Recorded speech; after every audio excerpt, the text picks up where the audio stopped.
This episode is brought to you by BuzzShot, Cogs by Clockwork Dog, PG's Playhouse, and Patreon supporters like you. Automations is one of the best ways to run your escape room business more efficiently. There are a ton of things you can do, including automated marketing emails to automatically advertise your second room to all the players who have already played the first game. BuzzShot can also automate uploading post-game photos directly to Facebook albums. There are a ton of other features, so check out BuzzShot today. Dave Milligan of Time Escape says, BuzzShot is the best automation for the most awkward but crucial tasks and is invaluable in our marketing strategy. Hey, escape room owners! Are you still trying to solve the marketing puzzle? BuzzShot to the rescue! BuzzShot is the secret weapon powering business growth and improving the customer experience. This is software with a ton of pre- and post-game features, including waiver management, creating incredible branded team photos, and streamlined review management for Yelp, TripAdvisor, Google reviews, Facebook reviews, wherever people review. And they also offer integrations with Cogs.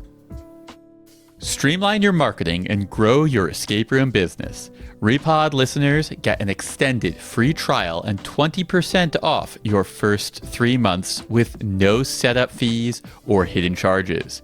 Visit buzzshot.com/repod, that's REPOD, to learn more. Link and details in the show notes. Welcome to the Reality Escape Pod, your lifeline when you need a getaway from the real world. I'm David Spira, alongside my co-host, PG Law. Together, we're exploring immersive gaming from all angles, and we'll be joined by guests who really know their stuff. Today's guest is Disney legend Doris Hardoon.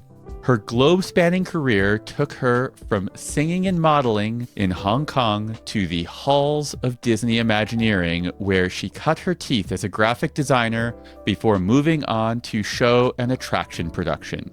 If you can think of a big theme park around the world, she has probably had her hands in producing a notable portion of it. Welcome, Doris. Thank you. I am so thrilled to dig into this episode. Doris is a genuine legend, and as David said right before we hit record on this, your career is awesome. Appreciate that. Before we dig into your work and your process, we wanted to do a sort of speed run through your rather unusual path to Disney Imagineering. Tell me about being a pop singer and model in Hong Kong, which is also my hometown. Yes. Well, you know how life happens and you never quite think about it. Being pretty much raised by a very prescribed and classic Chinese family, even though my parents I'm Eurasian, we're diverse backgrounds.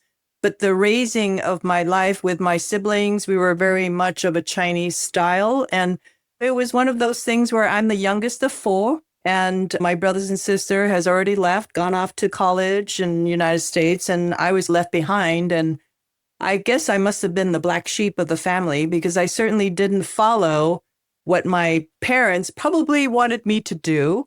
But I already was very much interested in, just having a good time and being involved in a lot of kind of friends that I had that was back at the time in the 1960s, 70s. Oh my gosh, the music was amazing. And I began with a friend of mine in primary school, and she's American, and it was folk singing time. That was the period when it was all that, Joni Mitchell and all of this. I have to say I wasn't exactly a fan of folk singing, but I went along with it. And we did a lot of sort of a high school exchange and talent contests. She played the guitar, and we ended up doing a lot of singing together in different schools. And at one point, she had to bow out because she took ill. So she couldn't carry on. And at that point, I thought, okay, this is my time that I could actually jump into pop singing. So, it was called the teeny bopper singing time period. So I ended up connecting up with a good friend, and he was a producer, music producer. And at that point, we collaborated. And back then, I didn't have a manager. I mean, it was really just a fun time. My parents, I wouldn't say they were like 100% supportive, but they didn't stop me, which was pretty cool. And both my parents, having thought about it, they're both actually in singing backgrounds. My dad is a fabulous voice, but my mom was actually, when she was growing up in Shanghai, she was into the whole Chinese opera. And that was the kind of stuff that I thought, okay, Mom, how come you didn't tell me this? Or how come you're not like helping me to get into my whole pop singing environment, the whole scene of that? But I went ahead and went for it. And because of my Eurasian background, and I'm 5'9", I think I shrunk in time. But anyway, back then I was 5'9", and that's unusual in Hong Kong, right? You know that, PG. Yeah, that's pretty tall even here. Yeah, it was a little shorter. So I kind of stuck out. And so I jumped into fashion and modeling, and that was fabulous. I loved it very much. And the combination of the two, I thoroughly enjoyed it. And it put me into a mental state that I'm definitely not suited for, let's say, the classic Chinese interest of doctors, lawyers, bankers. Boring. Yes, I know. And I think my parents was like looking at me going, okay, this one is not going to make it. I started around 14 when we were singing amongst school to school. And then I kind of broke out on my own, and I did make a couple of recordings. And then the fashion was my real interest at that point, which pretty much took me to about 1970s. And think about the fashion back then. You know, it's all coming around full circle. I wish I had kept most of those outfits that I had. It was really cool, but I loved it. And so my last fashion show was the one that I remembered the most. I was 18. I was offered to go to Milan and be a house model for one of the fashion houses. And I guess I must have enough of a common sense built in by my parents, and I chose not to. You got to listen to your instincts sometimes when it comes to something like that. You're absolutely right. And I think my instinct was, no, I needed to probably be a little bit more reserved and follow through, and had enough sensibility that I probably should go to college, even though I didn't have one idea of where I'm going. I just decided I needed to leave. And so I did. I kind of went out on my own. I don't think my dad was too happy, but I was his favorite because I'm the youngest. You know, it's always the youngest, right? The baby. Yeah, the baby. And he probably went, okay. So I took off. I went to San Francisco. And at that point, I think most of the Chinese ended up in San Francisco because it's familiar. The background was there. And my sister at the time was in that area. So at least I felt like, okay, that made sense to me. But by the time I got there, I was pretty much on my own, and I just bummed around for about a year. And I'm thinking, how on earth did I manage to do that without my parents? But then after having thought that, my dad went, all right, okay, you've been doing nothing for about a year. So you're either going to find a school, college, or you're coming back to Hong Kong. And at that time, when you're about 18, you're kind of a rebel, right? You're kind of like open-minded on things. I just thought, no, I ain't going back. I don't think I'm going back. So I need to find a school. And I knew very clearly at that age, I do not like to study. I don't like pressure of taking tests and anything like that, which meant I'm not going to be going to a finance school or a business school. So I ended up walking one day. I remember this. I had no clue. And I walked into the San Francisco Academy of Ballet. And it was this tiny little hole in the wall place. I had no clue who they were. I figured, okay, if I get into a school that was dancing, which I love to do, and actually I would love to have been a dancer, I thought I could get away with not having to take tests, right? And no exams and none of that kind of stuff. So I signed up for the San Francisco Academy of Ballet, which turned out to be an amazingly important ballet school and dance school. I lasted about a year. I realized dance is just not realistic for me. So that's when my father said, okay, you're still not doing it. So are you coming home or what? So that's when I showed up at California College of Arts in Oakland, San Francisco area. Once again, I am so lucky because literally as a foreign student back in those days, I didn't have a portfolio. I didn't have a CV. I had nothing. I literally showed up and said, I'm from Hong Kong and I'd like to sign up for this art school. And they said, sure, we love it. We love international students. So I just signed up. And 4 years later, who the heck knew that I'm actually a really good designer?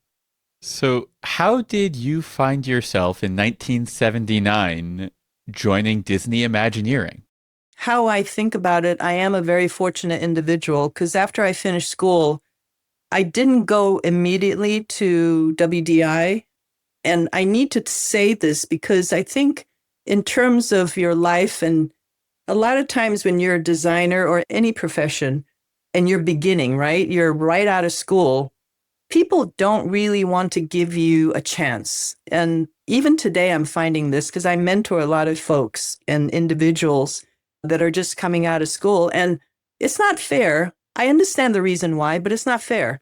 So I ended up luckily being accepted by a very small family-owned theme park called Marine World Africa USA, which was based in San Francisco. And it's because it's so small, they allowed me to take on the responsibility as a graphic designer, which was what I graduated with.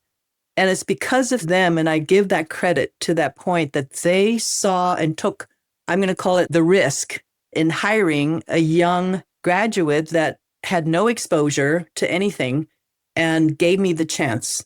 And that was the chance that I took, that I spent 4 years with them, that gave me the confidence as a designer. And I actually learned the whole entertainment industry through the Marine World Africa USA experience because they didn't have enough designers. I was the catch-all. I not only designed the collateral work, meaning print work, marketing, etc. They ended up saying, let her design all the signage, let her design all the show sets, let her take care of, coming up with a costume and idea and design.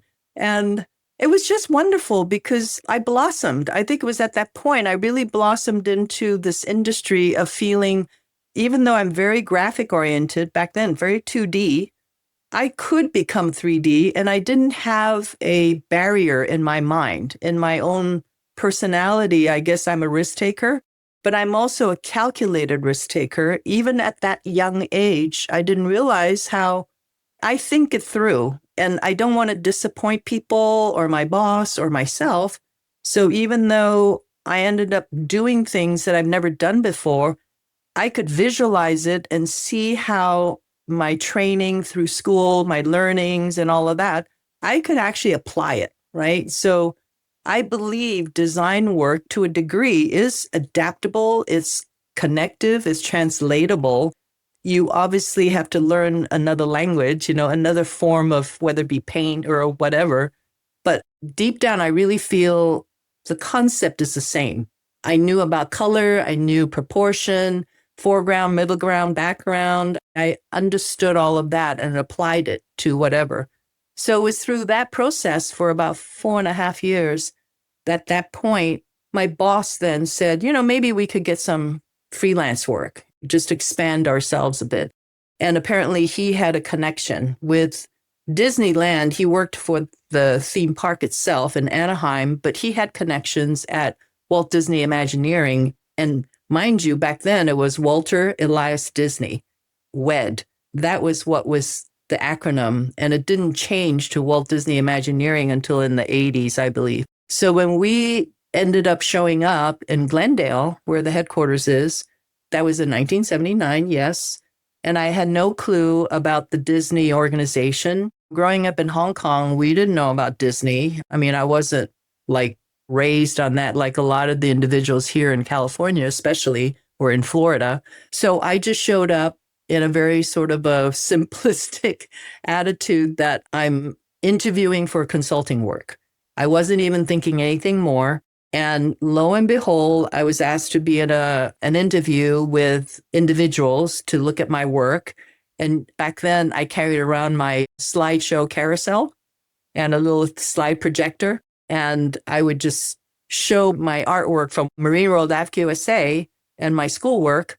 And I just clicked through that whole carousel. Who I didn't realize was in the room that interviewed me were 3 of the top individuals, 2 of them being the executive president and the executive senior art director of Walt Disney Imagineering, which is the creative segment of the Walt Disney Company for everything that is done dimensionally in the world for the company. Right place, right time. Right place, right time is absolutely true, David, because again, I was hired by 3 individuals and the third eventually became my boss for the EPCOT project, which they were hiring for. They were not HR individuals. They needed help. I happened to show up. I could draw. I could do it. But obviously, I'm pretty amateurish in comparison to a lot of the artists that were there. But they obviously saw potential and they said, go for it. And so I was hired on the spot.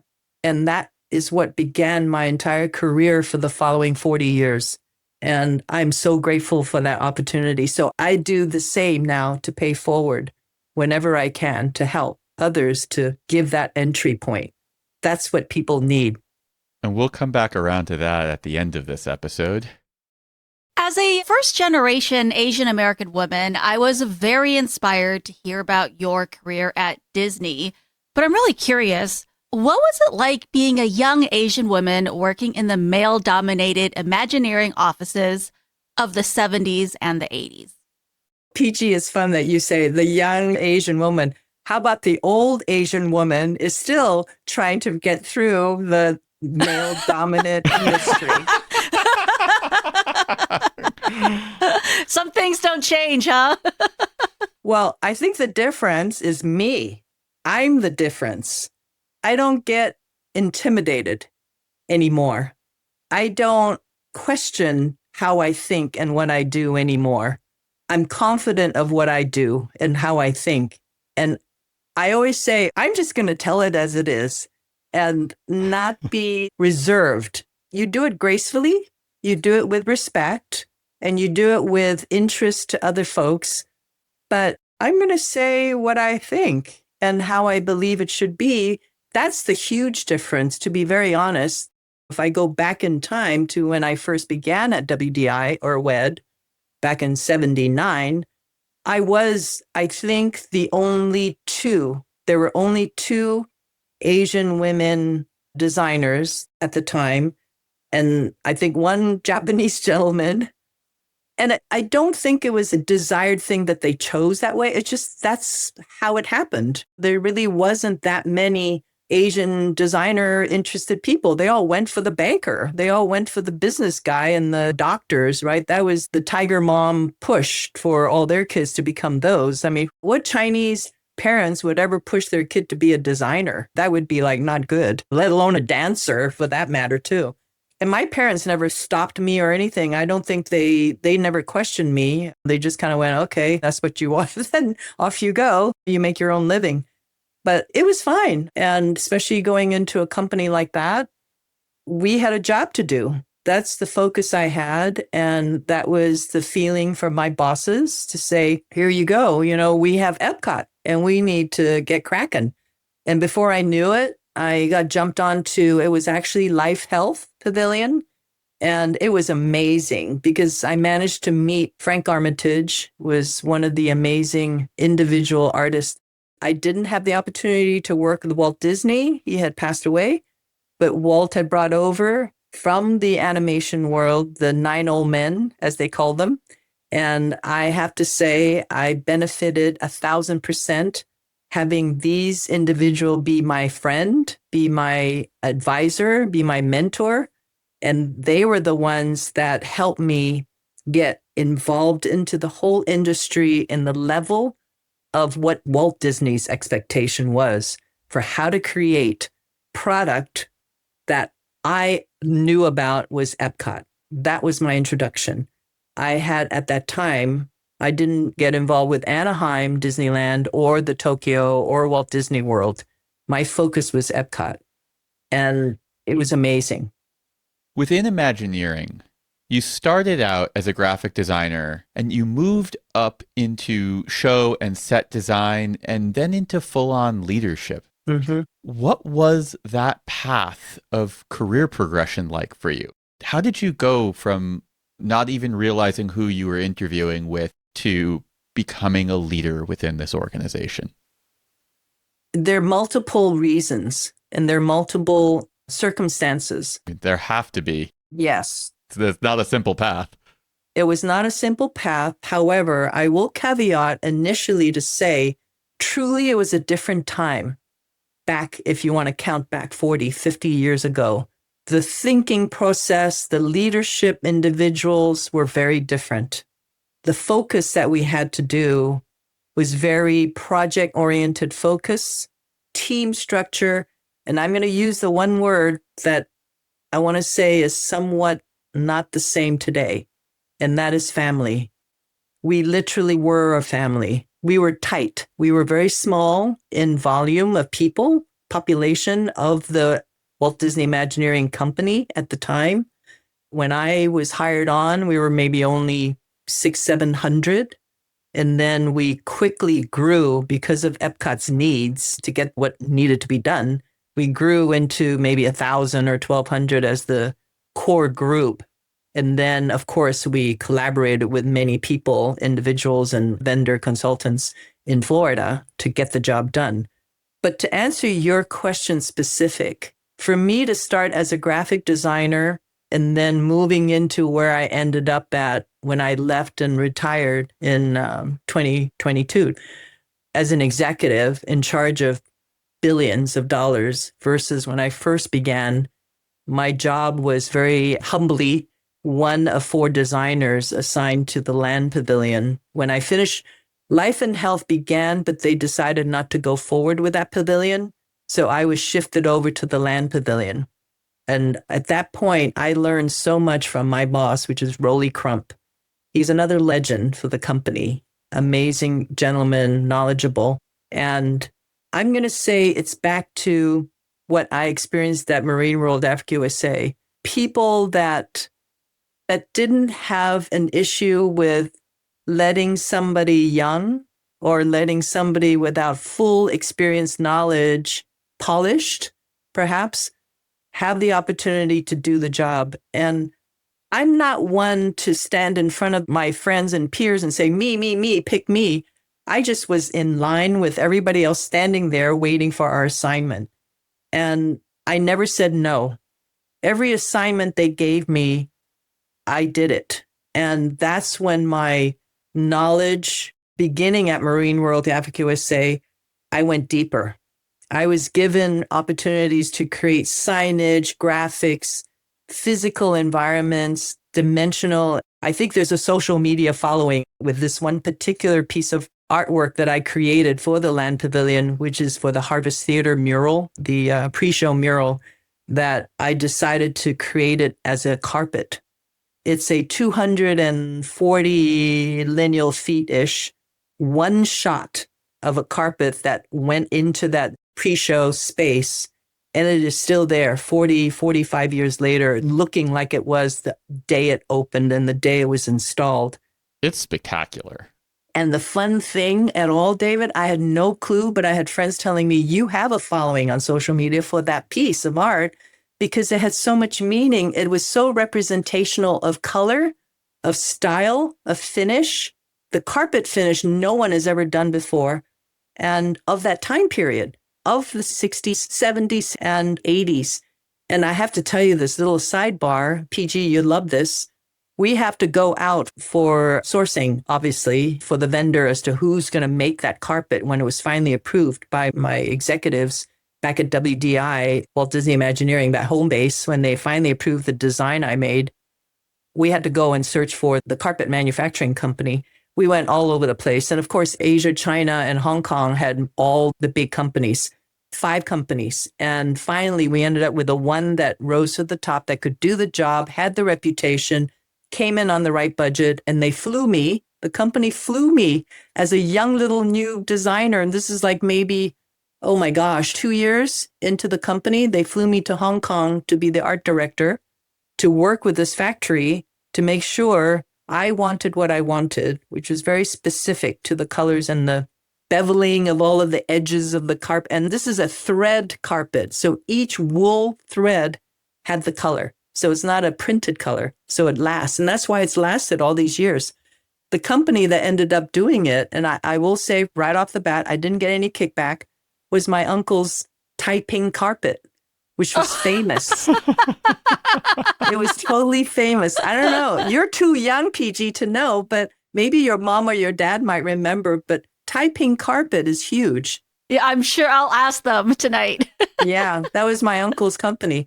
And I showed up in the factory and he was there and he came up, what are you doing here? He had no clue. So that was cool. That was really a little nice connection family thing. I just accepted. They just said, do this. Okay, I'll do it. Do that. Okay, I'll do it.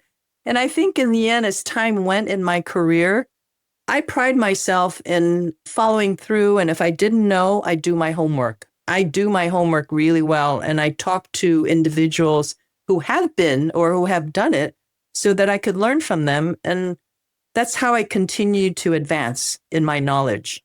Learning from other people's wisdom and also mistakes is a superpower. You're right, David. You're right. People feel like it's showing a weakness if they have to ask somebody who's been there or find out. There's no greater strength than being able to go to someone who knows what's up and shortcut yourself to the right path. Yes, absolutely. And what's wrong with that idea? There is nothing wrong with that idea, but there's such a hiccup to people. I don't understand. I think it has to do with the way that school structurally teaches you that copying someone's work is bad. Mm-hmm. But I could be wrong. That's my own hypothesis.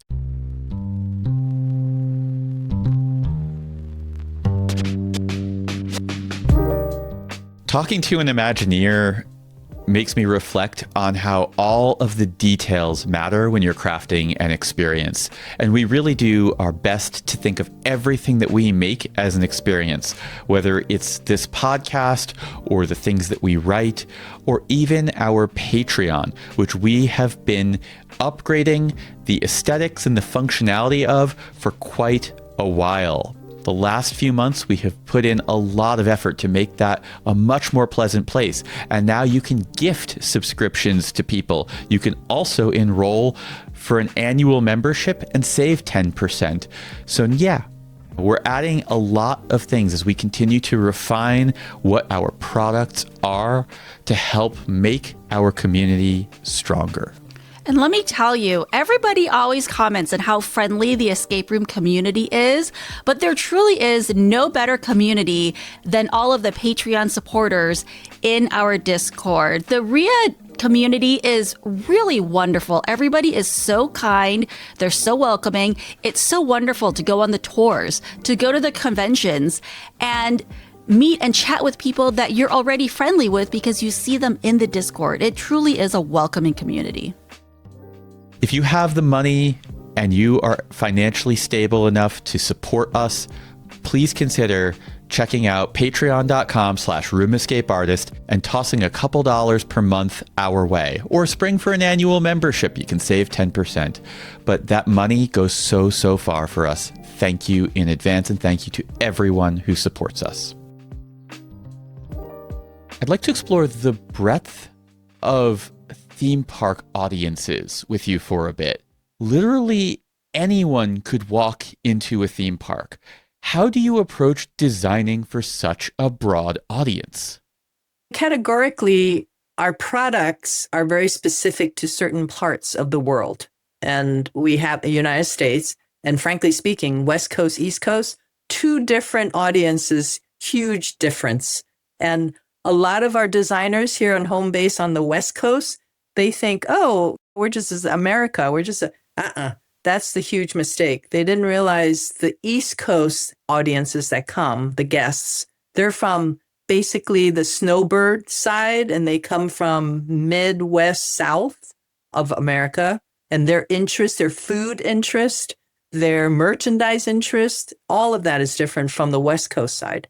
And then you go to Paris, the French. How do they handle business? Do you know about French people? Yes, I know. And then Japan, right? The Japanese interest. And then now Hong Kong, home base, and then China. So homework, you got to culturally understand who you're supporting, who you're creating the happiest places on earth for, and what are some of the interests that they have to support them. That makes a lot of sense. I wanted to dig into the concept of accessibility a bit. So how do you design specifically such that an experience is not watered down or bland. I know you had talked about designing for that region, but do you still think about trying to design a more universal experience? Okay, I'm going to use the most recent, the Shanghai Disney Resort, which is a really good example for, let's say, a lot of you, perhaps your audiences that are based in more of the America, the Western world versus the Eastern world. As an example, I was asked to design the retail dining entertainment district, Disneytown. We created that from nothing. And the only comment my executive leadership wanted was we need a product that would handle third-party merch and third-party food service partnerships, along with the Disney theme park, which is right there next to it. Disney theme park's very clear. It's got the IPs, it's got all of the requirements, and it is a Magic Kingdom castle park. Basically, the company enters into every new environment, every new, country is with a base Magic Kingdom type level park as an entry point. So that's clear, but we could talk more about what was the choices, especially the areas that I was asked to be responsible for. Why did I choose and how was I able to create attractions that's never been done before and will never be done again because it's specifically I targeted for that market.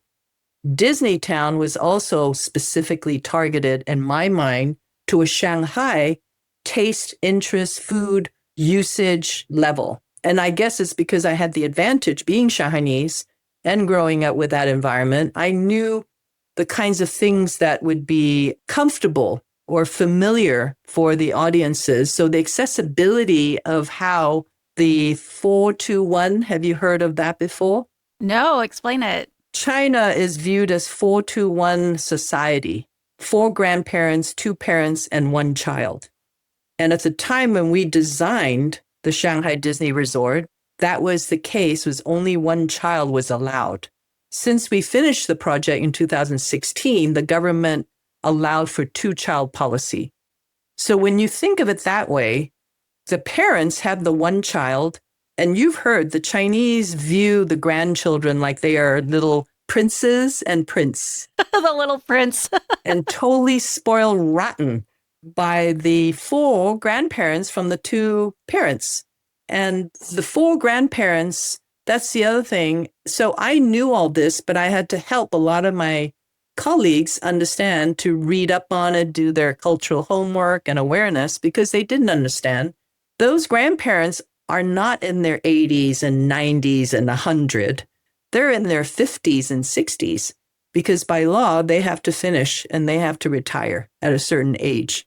And so they're young and they're totally able and excited, but they have taken and adopted the responsibility as grandparents to watch over that 1 precious grandchild. So I knew off the bat for not only the theme park for the area, especially the Gardens of Imagination, what would hit those 4-2-1 to a point where they would love it because the accessibility of them being able to enjoy the outdoor, enjoy the landscape, enjoy small, easy, young children attractions like the carousel and Dumbo, all worked for the theme park. And I actually convinced my leadership to move those 2 attractions that are historically, traditionally always been in Fantasyland. I told them why I wanted those 2 in the garden, because we made the central hub into a land this time for that park, for that audience, so that they would feel comfortable, familiar, accessible, and enjoy themselves. And it was the same for the RD&E, Disneytown. I created 5 districts specifically to emulate how the guests coming to enjoy the food and the merchandise, being Shanghainese, how they would enjoy those 5 different districts. And those 5 different districts are extremely different from each other, one being a theater, one being a little bit more local, one being a little bit more Western feeling, and one being more merchandise oriented.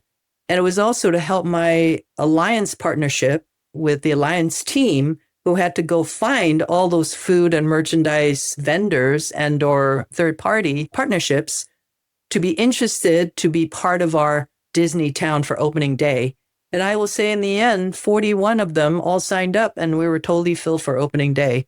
And they really appreciated following those 5 different styles of districts to apply their food, their merchandise. So right off the bat, the guests coming, they felt comfortable. One of which I love, which Americans think of it as, why would we want to use that?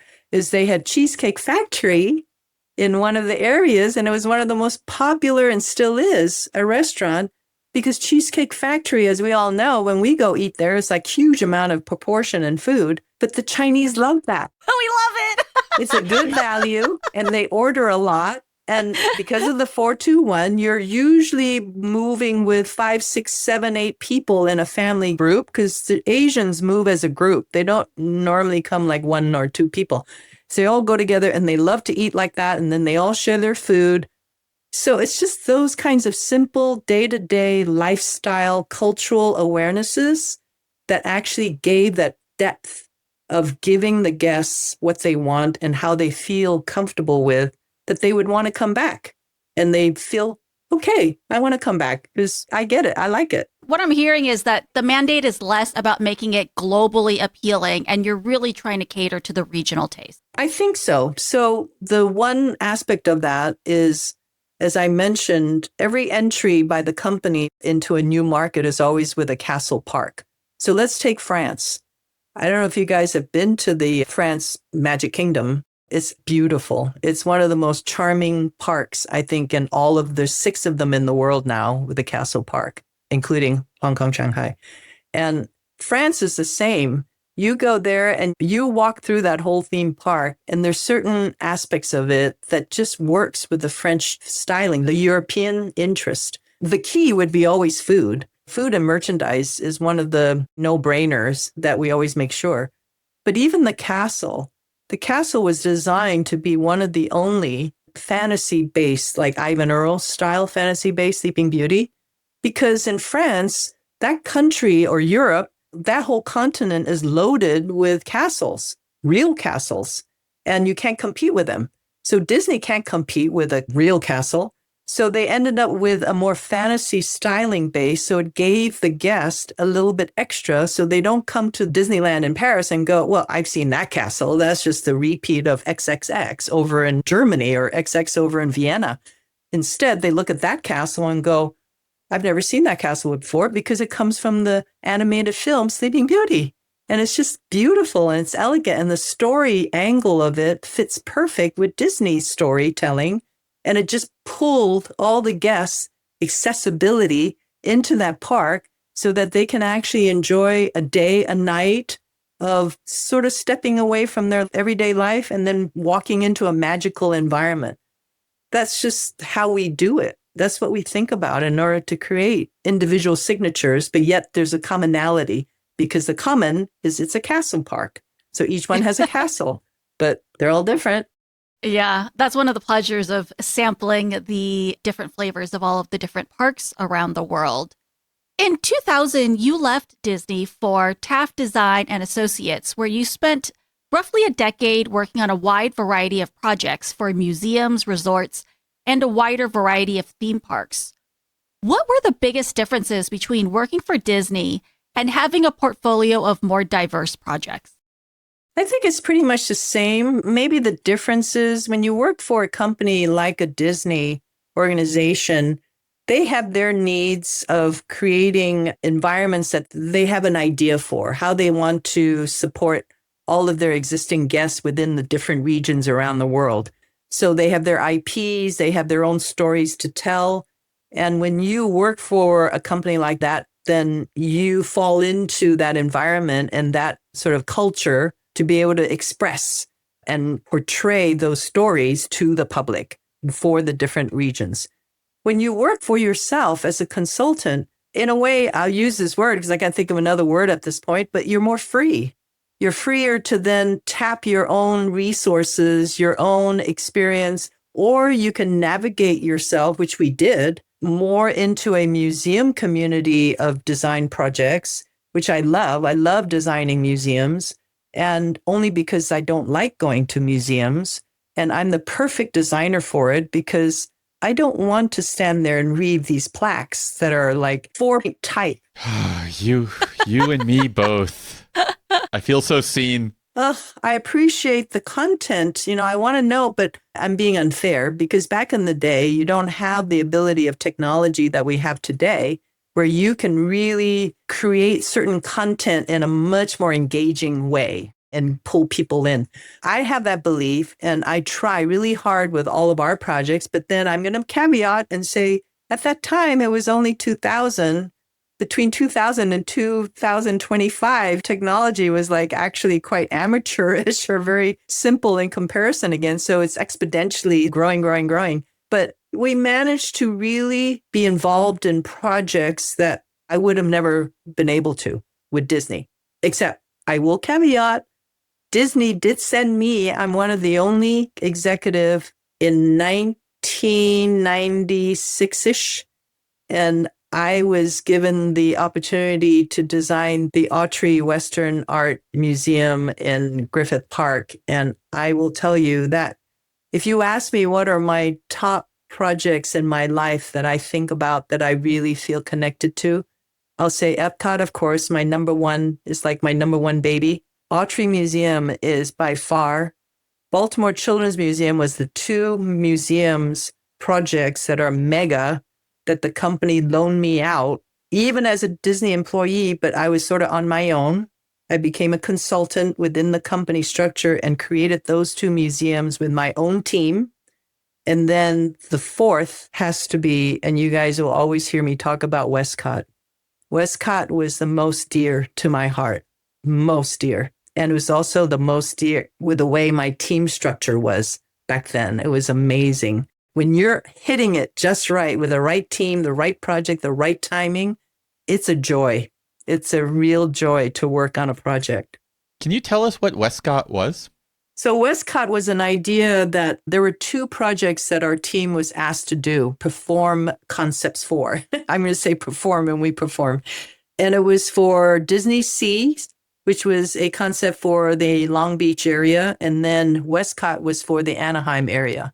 And it was basically the company wanting to get two projects on the table to then figure out which location they wanted to go to.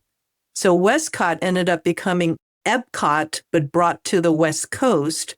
We kept the formula of the future and the showcase, the cultural side and then the future side, but we took it into a much more relevant environment of that time. At the time, it was around 2000-ish. And we had a much smaller property. So we were already needing to do a little bit of rework on the EPCOT story. But the essence was basically EPCOT, experimental prototype community of tomorrow. And this was not about that. It was about relevancy. It was about how humanity should be. It was about the environment. It was all of those issues that began with EPCOT, but we went deeper. Whereas Disney Sea was just a concept, a theme park concept that was dry for wet. It went underwater, and we did all of that. So that one went away, but Westcott was the one that ended up becoming true cultural integration along with future points of view and about relevancy and a better world. Along the way, I had the pleasure, absolute pleasure. I designed the exhibition for the Museum of Tolerance in Beverly Hills. And then they were kind enough to have me also work on a concept for their Museum of Tolerance, Simon Wiesenthal Center in Jerusalem, and spent a good year and a half working, actually partnering with Frank Gehry and his team because they were designing the architecture, the actual structure of the museum building. That was an amazing experience. So there were little snippets of other involvements that I had that also meant a lot to me. And then the final I'm going to have to throw in is the Hong Kong Castle because it's Hong Kong.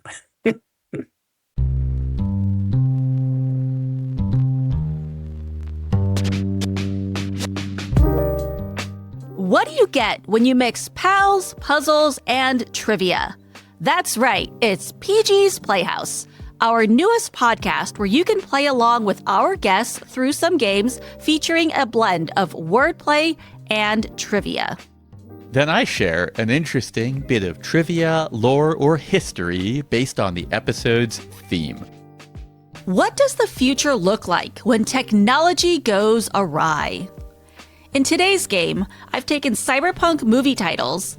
I had AI translate them into Chinese and then translated it back again into English. If I said Essence and the Exoskeleton, what do you think was the original cyberpunk movie? Stay tuned to see if you got the answer right. In episode 12, we explore the genre of cyberpunk and what it means, from the aesthetics of the neon-drenched streets to hacking the internet and your mind. To listen to this episode and all the rest, check out PG's Playhouse, available on Apple Podcasts, Spotify, wherever you get your podcasts. You can just search for PG's Playhouse or click the link in our show notes. Did you get the answer to Essence in the Exoskeleton? It's Ghost in the Shell. Listen to PG's Playhouse for more fun games like this one.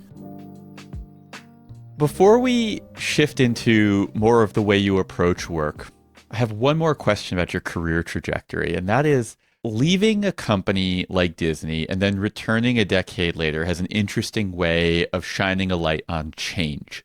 What was it like returning to Disney later in your career? I felt much freer. I think it's because maturity, time in my life. I had 2 children. Both my girls were born literally at the company because my life was just so involved in traveling, and we're doing 40, 60 hours a week of projects that I love doing. But I also had 2 girls along the way. And I talk about that to some of my women mentees where they wonder, how do you balance? How do you figure this thing out? And I figured it out. The same philosophy. I don't ask questions. I just do it because that's what you got to do. And yeah, in fact, my second, she was a baby and literally 8 months old. I had to bring her to work. And I was delivering the full go, no go presentation for Westcott to the board of directors, Michael Eisner and Frank Wells. And she was there. Luckily, the company was so supportive. It's a family-owned company and a family-believing company, and that's what we all were. So we totally went along with it, and we did what we had to do, and that's what we do. I had changed, and the company changed. There were still a little of the folks that I trusted, I felt comfortable with, was my family, was still behind, but majority of them have moved on or had gone away or decided to change. And the company dynamics changed, leadership changed. I think the attitude and the importance and the priority of the company, not to say it never was about, yes, making the happiest places on earth for all of our audiences around the world, but it was a business. It was never not a business. We get it. But that wasn't priority. It was always in the background. And the smart people that knew how to balance all of that with what was why we are who we are and why we created excellence in the entertainment industry as being known. Disney, Walt Disney Imagineering, specifically, our job was to create these spaces and environments for people. We were known as the top of the line. And when I came back, my attitude changed in that I'm more comfortable in my skin. I knew what I needed and wanted to do. And I wasn't even thinking of going back to Disney, but it was my boss at the time who came back to the company also. He left and came back, and he was given the responsibility of the Shanghai Disney Resort project. And he knew, with my background being Shanghainese, he just went, no brainer, I'm going to call her. And he heard I was coming back because the daughter that just had the baby, she got accepted to Art Center. And so we came back to get her into Art Center, whereas my older one already graduated in graphics and is working in New York. So I think he knew that was a carrot that he was dangling in front of me about Shanghai. And he was right. I was interested in it. He also knew, and I knew, it would have been difficult because of just the way the history of Shanghai, how my family, all of that time was not a good time in the 1940s. So he knew it would have been difficult because I still had all the connections in Shanghai. But the difference is I understood better about what the company's interests were and their priorities were, which is delivering the project. The family factor, I was hoping would still be there.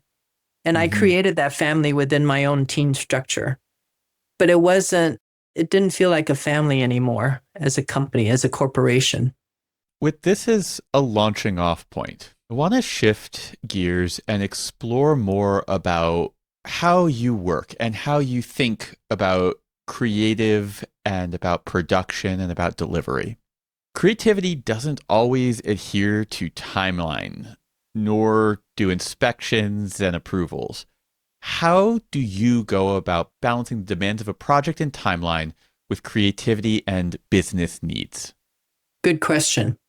If I may, I'm going to tell you what I talk about when I'm asked to give lectures. I always bring these points up. I have 10, not to say it's limited to 10, but the 10 are the 10 things that surfaces up for me whenever I am asked to be involved with a project. And I view these as my sort of pillars, as my points of what I think about and I convey to my team.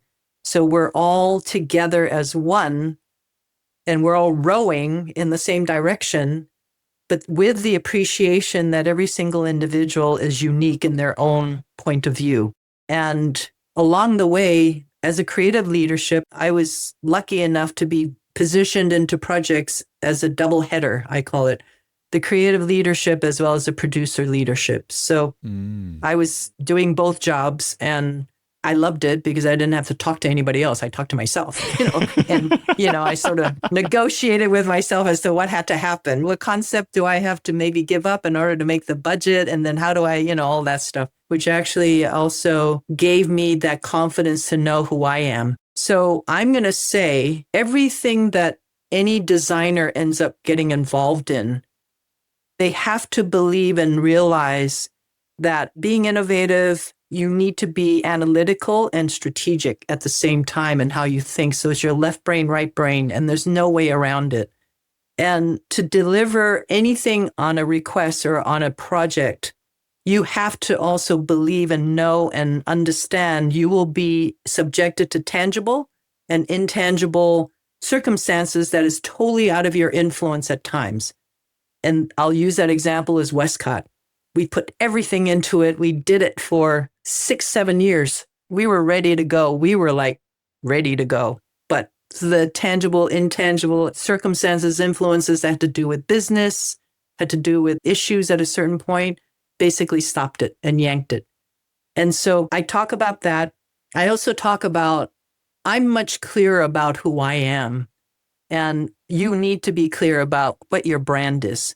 Brand in the sense of, who are you? Know your own strength and know your own weakness. You've got to know that. And weakness is probably more important than the strength part, because that's where at the end of the day, you can't do it alone. You need other people and you need to leverage other people's strength. I so agree with you. It is so difficult to be a leader when you don't know who you are and aren't confident in that person. Yes. Strengths and weaknesses. Yes. Yes. And the team gets confused. Oh, yeah. Confused. And when they get confused, they get frustrated. When they get frustrated, they get mean to each other. That's right. When we were chatting a month ago before we did this interview, you said to me that design is a skill that you can learn, a sentiment that I fully agree with. It really speaks to me. Talk to me more about what you mean by that. There's two parts in a life. It's really about what you can learn and what is in you. So that's back to the brand, to know who you are. So there's an EQ factor. If you know what EQ is, the emotional intelligence element, it's the intangible. It's you as a makeup of a human being, your strength and weakness of what makes you tick and why people will follow you and why people won't follow you if you were in a leadership position. I always knew I'm a good designer, but I can't illustrate like some of these famous illustrators for especially some of the folks that we have brought into our world to create these amazing paintings that is your pitch painting to present to a potential client or even to leadership. And the painting is amazingly detailed and gorgeous, but when you really get into it and look at it, it says nothing. That's a skill. And that's a design skill ability that I don't possess. So when I don't have it, that's the weakness part. I know I don't have it. I go look for it and I will bring in that person who can do that. And we collaborate and figure out what it is that has to be done. But it's the EQ element that I'm strong in. Intuition is huge in our industry. That's a factor they don't teach you in school. And that's something you learn in life, maturity, and then you pick that up. And it's the combination of all that it's those two halves. So you've mentioned when you don't have it, whatever it is, how do you go about recruiting the correct people for the team or for the project? I'm a very strong intuition-based individual. Match that up with knowledge about that person. So I do my homework for everything that I do, and I do my homework on people. So I pick, if I'm in the position to pick. Now, I will say sometimes in projects, you work with existing talent that are brought to you from other projects or by leadership or by functional leadership that say, hey, we have this individual available. That's a negotiation thing. If I didn't have that, such as my team on WestCOT, I cannot tell you how amazing these individuals were that fulfilled every checkbox that I needed to get the job done, from writers to artists to designers to visual people to media or whatever. But I talk to each of them individually to make sure that they know who I am, what my needs are, what I want as a leader, and what my responsibility is. And then I talk to them about who they are, what their responsibility is, and what is it that they like or don't like. So there's a negotiation. That's what I mean about to be innovative is great, a wonderful word. But if you're not an analytically smart and strategically thinking and tactfully understanding that in the end, we have to deliver. That means tactically, you have to know how to deliver something. So if you don't have a team of people that is in sync with you, yeah, you're going to have a slight hiccup. You're never going to find the exact. So it's the balance of all of that takes time. But once you take that time to cast, then you're good to go. Yeah, we got a taste of that because Doris pre-interviewed us when we asked her to come on the podcast. And I could tell she was trying to make sure our thought process is going to be in alignment with what she has to say. And so I definitely got a taste of that. Doris, what are your thoughts and relationships with failure? How do you approach failure? Well, I tell you, they don't teach you this in school either. They don't teach you at any school. They don't teach in any school. You're right. Artists wear their life and passion on their sleeves. You always hear about that. Majority of artists are introverted individuals that really draw their energy and strength internally, and they take pride and ownership of that. And when you end up with a situation where, and I believe if you were leading a group of people, that's your responsibility to convey to your team, to give them that strength, that sort of a inspiration to know and motivation. Hey, we're going to do this thing. It's going to do this and that and that. But in the end, you have to be realistic and honest with them to say, at the end, you're not designing this multi-billion-dollar theme park for you. You're designing it for a boss. You're designing it for a company. You're designing it for a finance company. At the end, they have to decide that it's going to work for them because they are thinking about other things that we would never have to worry about. So at the end of the day, you have to really appreciate and respect all players within the team structure, including the leadership, including the finance estimators and the planners and all of those people, as well as they need to appreciate all the creative individuals, the designers, and the folks that spend hours coming up with paintings that they put their heart on. And that's the problem. A lot of people don't do that. They don't respect each other. Ignore the invisible executive at your peril. Yeah, exactly. And vice versa, mind you. They will say, and avoid those weird creative people that we can't control or tell them to be on time, and they keep going on and on and on. Well, that's what you want us for. Respect swings both directions. That's right. And that's the hard part. You can't teach that in a class. That comes with your daily experience and working in a project. And that's when you're going to have failures. To your point, PG, that WestCOT was a rising star. I wish you guys could have seen the amazing concepts. I'm curious to hear your take on the IPification of theme parks and attractions, broadly speaking. Essentially, everything that gets installed or built with a lot of money behind it these days seems to be rooted in an established and successful brand. What do you feel is gained and lost in this approach? Gained is pretty obvious. I mean, these IPs are humongous. They're hugely successful, hugely loved, and tradition, legacy to the point where some of these IPs will go on forever, as we all know, from even back in the 50s. Some of those IPs have lasted all these years, and it continues to be a huge cornerstone concept for us. I wouldn't say it's a negative, but the opposite to that point, then you're, as a designer or as an innovative company, you're going around in a circle after a while because the concept is that concept. And it's hard to get yourself out of that little whirlpool. And it's like a little gerbil thing. You keep going around and around. And I love Spider-Man, but Spider-Man is Spider-Man. It's hard to do any offshoots. I think innovation, it's hard because companies then have to really put more research and development time into things to think about what's a brand new concept. I think there has been some wonderful sort of expansion on existing IP, taking that R&D aspect of it and then actually pushing it into a much more interesting dynamic or interesting future thinking.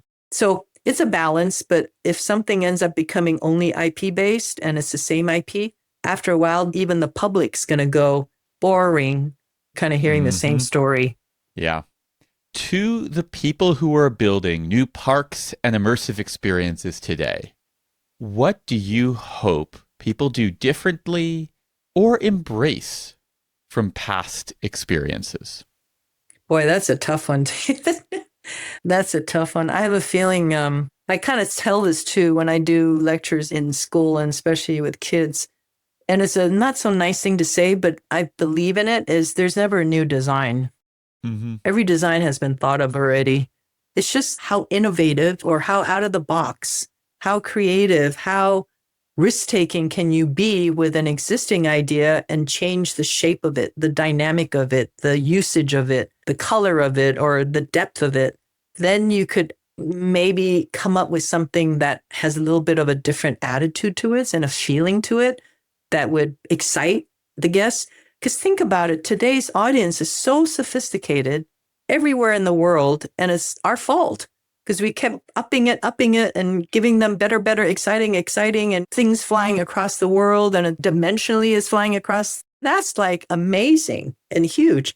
So the public is going, okay, you've done that. I'm bored. So what's next? And it makes it hard to do because technology sort of limits you, and money. At the end, it's also money. It's going to take a lot of money to get some of these things done.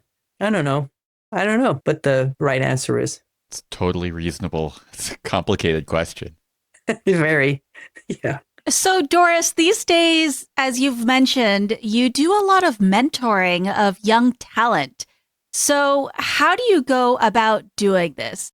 I learned something way back. And to that point earlier, you asked the question, how was it when I came back after leaving the company and gone for about a decade and coming and being more mature and different in my attitude about things? It was then. And maybe it was in the environment of the Shanghai project, I witnessed and experienced team members that were new and young and never experienced a Disney cultured product of excellence and standard, and B, the Disney people never experienced the Chinese culture of excellence and requirements of being around for 5,000, 10,000 years, culture base.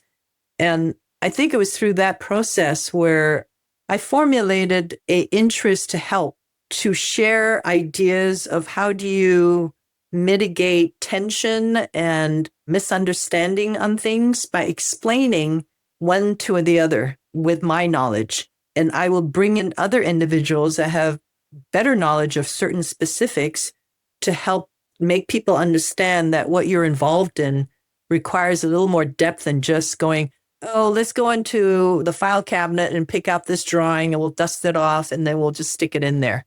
It doesn't work like that as simple anymore because the guests have become more sophisticated. And our product needs to follow suit.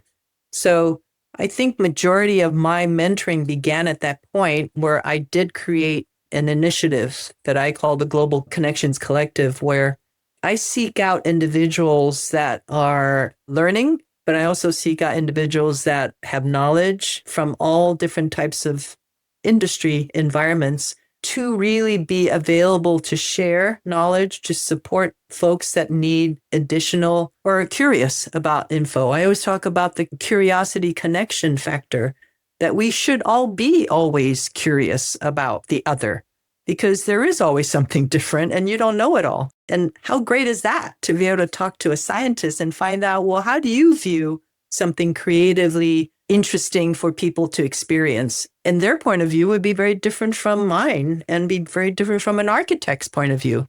So my mentoring continued to expand on that. And I do now mentor people. I have something like 90 some people in 11 countries around the world that I speak to, that I care about, and they care about me to want to listen and share, which is cool.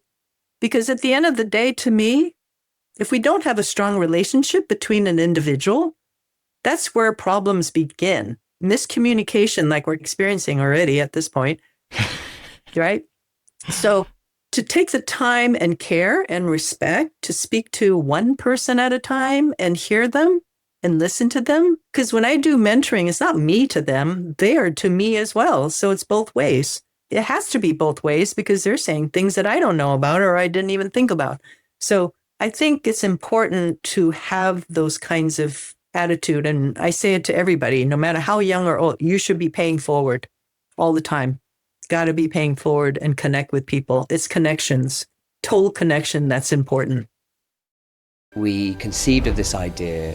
First we had the word portaclue, and then we had the TERDIS, and we conceived of this ridiculous idea of doing an escape room in a toilet. As can happen with ridiculous ideas, it became reality. It's basically a 10 to 15 minute escape room that happens inside a portaloo. We bookended with a ridiculous story about Dr. Pooh and his assistant number 2, who are two time-traveling idiots who enjoy finding the universe's greatest parties. Subscribe to the YouTube channel The Cogs Lab and be the first to embark on the adventure with us. Unlock the extraordinary. Your adventure begins now. In 2022, you received the Disney Legend Award. Complicated question for you, but what do you hope your legacy will be? It was a total surprise. And it was the same year that I have to say I also got the TEA, the THEA Lifetime Achievement Award, which is also a surprise. And both of them is basically celebrating my career, my life on Earth as a designer, producer, whatever. I'm humbled by it because I'm not raised with an ego in the sense. So I'm still a little perplexed, I will be honest about it, because I wonder, what have I achieved in my life that requires and deserves? A Disney legend is like, holy cow, I got my handprint now permanently on a wall over at the studio in bronze, so unless they jackhammer it out, I guess I'm going to be there for a while. But it just feels very interesting for me because at first I thought I do fit a time being who I am, a multicultural Eurasian woman, being a creative executive, designer, producer. I kind of fulfill certain relevancy support that is required today and it's always been, should be, and shouldn't have to even be a point or a question. And I did think about how does that legacy feel? And at first, I was a little bit feeling like, how do I deserve that when there's so many other more able people out there that should have gotten it? But then I thought when I was giving my acceptance speech for my Disney Legend, I couldn't see anybody in the audience, but I could hear them. And I could hear the voices, especially in the front few rows. And there were young ladies just cheering and so excited. And they loved it when I finally went, I feel like a Disney princess today. When I got off the stage and everybody was wrapping up and they came up to me and they were so thrilled that I looked at them and I went, this is what it's about. It's the fact that they looked at me and went, wow, and I could see them going, I think I could do this too. And they said that. They said, we want to be a designer too. And I thought, that was my job, I think, is what was the most meaningful, is for them to actually see it, view it. And that's the pay forward too, for me to, show them what I've done. And maybe there's something there that they'll feel and be connected to and feel like, hey, I think I could do it too. If she can do it, I could do it. I think that's the cool part. While you have done so much, you're not really done. What comes next for you? Well, it's funny. All my life has always been in the commercial world of art and design. I've actually moved into the fine art and I've created a whole collection. Now, where it goes, I have no idea, because now I'm on the other side of the fence, which is kind of weird because I've always been the art director and looked at people's work and gave comments and said yes or no, or we need to go back to the drawing board. Now I'm kind of on the other side and I'm waiting for people to look at my work and go, I think you need to go back to the drawing board. Or, hey, I think you made it. I think you are a fine artist. So my collection is pretty cool, I have to say. I'm working on it. Well, if people want to check out your art, where can they do so? I haven't quite launched it out yet. It's not public yet. I'm still in the process. I have my first series finished of 20. I'm working on my second series. I'm the hardest on myself. So I want to get enough volume of content of work that I could believe in myself when I look at it and go, I've arrived. And if in the end my girls end up getting it and finding it in my garage one day, that's okay with me. Because at the end, you got to know you've arrived at accomplishing what you want. And that's the core. That's the key, is to be happy with what you've done, because not everybody that you're no ticker tape. When we came back from Shanghai doing that project, there was no ticker tape at all for anything that we've done. And that helped for me to understand you need to appreciate yourself at the end of the day, because you can't expect anything more. And if people want to follow your other work or connect with you, how can they do so? I'm on Instagram a bit, but usually the word gets out and then I'll share with them my email. And then I like to be able to talk with them and jump on a Zoom or jump on a WhatsApp or FaceTime or whatever, so that we could talk a little bit more and we could see if there's any connection on that point if they need. And also my work at school, I lecture like 20, 30 kids on average every class that I go to lecture in. And I'm always open. I give them my email at the end of the day and they can connect with me. I'm not a LinkedIn person. I'm sorry. Next year, I'm going to do a website for my Global Connections Collective, and that's going to be more formal. And then I'm also going to eventually get into the website for my art. Doris, thank you so much for joining us. Getting to know you and exploring all of your work has really underscored for me just how focused you are on people, even while you're making these incredible and massive things. And I think that has resonated with me so much. It has helped me clarify a lot of the decisions and things that I've been doing in my own life. And it has been so invigorating and fun to get to know you and all of the things you're doing. And I just appreciate you so much. Thank you so much for sharing your experience, your knowledge, and your wisdom, not just with our audience, but with so many other people, because I honestly believe that the creative and business world need a little bit more of the kind of advice that you are bringing. So thank you. Aw, that's so sweet, David. Thank you. I appreciate that. In our lives, in our world, we don't hear much from responses back. And to have you say these things just validates for me the importance of why we must communicate and we must share how we learn through things and our knowledge and our experience to others. So I appreciate everything you say. And thank you very much for having, and thank you, PG. It's just exciting for me to be able to share whatever I can share. We love the stories. This episode of Reality Escape Pod is produced by Teresa Piazza with support by Lisa Spira, Tommy Houghton, and Brian Ressler. We're edited by Steve Ewing of Stand Inside Media, music by Ryan Elder, logo by Janine Proct, and all of this is brought to you by RoomEscapeArtist.com. Your home for well-researched, rational, and reasonably humorous escape room and immersive gaming content and events. Thank you to our highest tier Patreon supporters: Derek Tam, Breakout Games, Escaparium, Pat Toupin of Olivier Escape, The Ministry of Peculiarities, Panic Room, Rex Miller, Mark of Keystone Escape Games, Byron Delmonico, Karen, Mystery Unfolds, and Andy Mincer.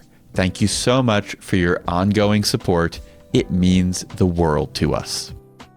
If you've made it all the way to the end of the episode, you're still here, looks like you had a pretty good time listening, we would love it if you took that good time and left us a review. Leave us a 5-star review on Apple Podcasts or on Spotify. It helps with making people find our podcast, and it even helps us with getting guests on the show. And if writing a review is a bridge too far, just share the link to an episode that you like with someone who you think will appreciate it. Word of mouth, that is the thing that helps us grow. Thank you so much for supporting us, however you're doing it, whether it is on Patreon, with a review, or just sharing a link. We appreciate you. Our convention, the Reality Escape Convention, is happening this August in Laval, Quebec, Canada. And you should come learn, play, and hang out with us. We will have the whole crew there. We'll have wonderful speakers, some fantastic games, and so much fun while we all learn together. Tickets are on sale now at realityescapecon.com, and you can use code REPOD50. That's REPOD 50 to save $50 on your ticket if you buy before the end of 2025. Get your tickets now. They will never be cheaper, and they will sell out. 3 months into my job in 1979, Marty Sklar, we were preparing to do the Craft. Craft was the sponsor for Land Pavilion, and it was a big deal. It was a go, no go decision. All the board of directors came, and the main president came. I can't remember his name, Dick something. And they all stood there. We all had our little area all set up with our artwork and stuff, and we were all each going to give our little presentation. And I'm waiting for my turn. And finally, they came to my little area. And these guys, there was about 20, maybe 30. John Henge was in the background. Marty was in the front. Rolly Crunt was with me in the front. And literally, these people was like 3 feet from me. And they're all gathered in this little area. Then just when I was ready to go on, 3 months into this job, Marty comes up next to me on the side and he goes, "I want you to do this in Chinese." And I looked at him and I went, "You want me to do it in Chinese?" He goes, "Yes." And he was just like, no, very definitively, no, like maybe whatever, yes. And he walked off. So I stood there and he introduced me and I went, "Thank you, Marty," in English. And then I went into, I started speaking Shanghainese.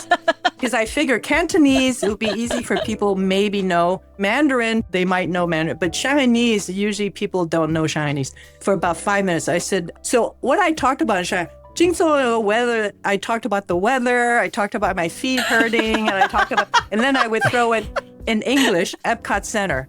And then I would go on, and then I said Marty Sklar, and I looked at Marty, and then I talked in Chinese, and I said Rolly Crump, my boss, and then I said the Land Pavilion in English, little bits of English thrown in there. And after about 5 minutes, like forever, Marty finally, "Okay, Doris, you could stop." And then he looked at Dick, who was like perplexed, and they all were in their tie and suits. And he said to Dick, "Okay, I asked Doris to do it in Chinese, so I'm sorry." And then Dick had that look on his face, and then suddenly he just broke out in a big smile, and he laughed, and all of his board of director people did a slump and relax. And then Dick looked at Marty and said, "Oh, I'm so glad you said that, because I thought her English accent was so bad, I couldn't understand what she was saying."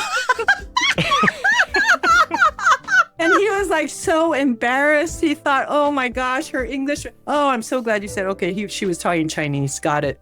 And Marty was so cute because he had a strategy, and this is about strategy. What I meant earlier about innovation is one thing, but if you don't have that strategy, and he was smart, he saw how tense everybody was. He saw that this is a go, no go.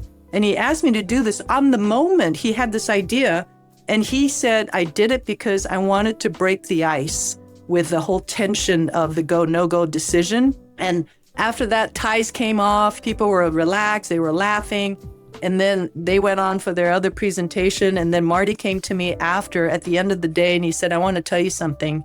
I'm crediting you for them to sign the deal because you helped to relax everybody, and just give it a laugh. And they all just got silly about it. And I thought that was very sweet of him to give me that little moment of thank you. But that's something you don't learn in school. You know, how do you teach even kids about know the moment when you need to make a decision that actually will maybe is out of the norm, but that swings it. And we're talking about design, but yet this kind of thinking, this kind of analytical, that approach, that strategizing it still happens. And that's what doesn't seem to come across that much anymore, to do that.